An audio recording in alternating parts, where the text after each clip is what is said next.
Okay, let's dive into this explainer and tackle the massive transition that is currently facing nearly a billion PCs worldwide. For an entire decade now, Windows 10 has been the go-to operating system, right? It's been the trusted daily tool for a huge portion of the globe, actually hitting that incredible milestone of a billion active devices back in 2020. But, as with all technology, we are fast approaching a major end-of-life crossroads. And this isn't just some minor background update we're talking about here. It's a monumental shift. It's setting off this massive enterprise scramble and honestly, raising some very real questions about a potential tsunami of e-waste. But most importantly, how you navigate this transition over the coming months is going to directly impact the safety of your personal and corporate data. October 14, 2025. This number right here anchors our entire journey today. That is the hard deadline when a decade of Windows 10 officially comes to a close. After this date, Microsoft ends normal servicing and support for Windows 10 Home, Pro, Enterprise, and Education editions. It's a date that forces a really crucial decision for every single user out there who is still relying on this operating system. Essentially, the end of normal servicing, it means the end of your free, automated peace of mind. So here is our roadmap for today. 1. The end of Windows 10. 2. Security risks of doing nothing. 3. The Windows 11 hardware hurdle. 4. The cost of buying time. And finally, 5. Making your final choice. Let's jump right into Section 1, the end of Windows 10, and the sunset for a trusted tool.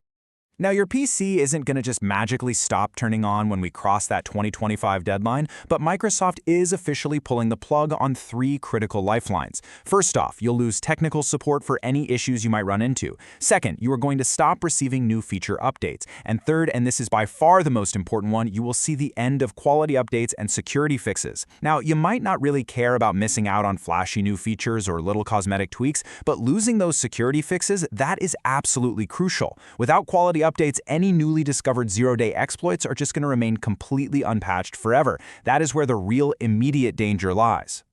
Moving on to Section 2, the security risks of doing nothing, or what we can call the exposed front door. Microsoft actually has a fantastic analogy that frames this perfectly. They put it like this. Think of antivirus as a lock on a door, but without ongoing security updates, the door frame itself may be weak. And this just brilliantly illustrates the hidden danger here. Relying solely on your antivirus software gives you a total false sense of security. Let's break that down a bit more. Your antivirus is the lock, right? It scans for known threats, kind of like catching someone trying to pick the lock on your front door.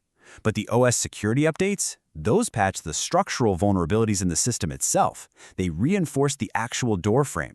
So the point to take away here is that a really strong lock is completely useless if hackers can bypass it entirely and just kick down a rotting door frame. Doing nothing leaves your entire operating system exposed to new, highly sophisticated malware and viruses that a simple software antivirus just cannot defend against. You are effectively leaving your digital front door wide open.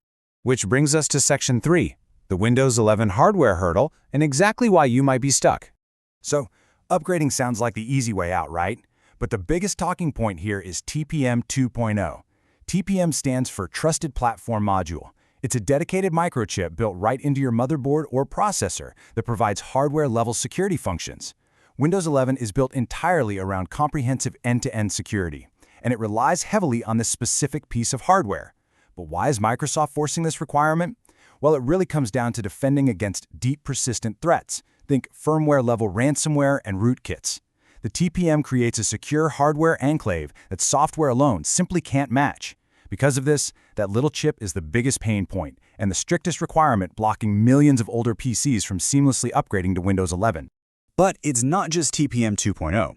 The hardware hurdles are incredibly specific and rigid. You also need secure boot capability. Microsoft has also completely dropped 32-bit processor support, meaning a 64-bit architecture is now absolutely mandatory. Furthermore, recent major updates to Windows 11 actually require your CPU to support specific architectural instructions like POP-CNT and SSE 4.2. What you really need to take away from this is that if your processor is too old, let's say a Core 2 Duo that lacks those POP-CNT instructions, Windows 11 simply will not boot. Period. There is no trick to bypass it, there is no sneaky registry hack to force it. Your hardware is either compatible at the silicon level or it's not. Let's move to Section 4, the cost of buying time and taking a look at the ESU program. If your hardware just isn't eligible for Windows 11 and going out to buy a brand new machine isn't an immediate option for you, you might need to buy some time. And this is where the Extended Security Updates, or ESU program, comes in. This is a paid program providing critical and important security updates for eligible Windows 10 PCs after that October 2025 end-of-life deadline. Actually, Microsoft used a very similar tactic a few years ago for the end of Windows 7, so this is definitely a known playbook for them. If you desperately need to buy time, the ESU program acts as a temporary bridge to keep your digital door frame patched and secure. But that bridge, it is definitely going to cost you. The structure of this pricing is pretty fascinating, honestly, and the financial costs cascade aggressively for businesses.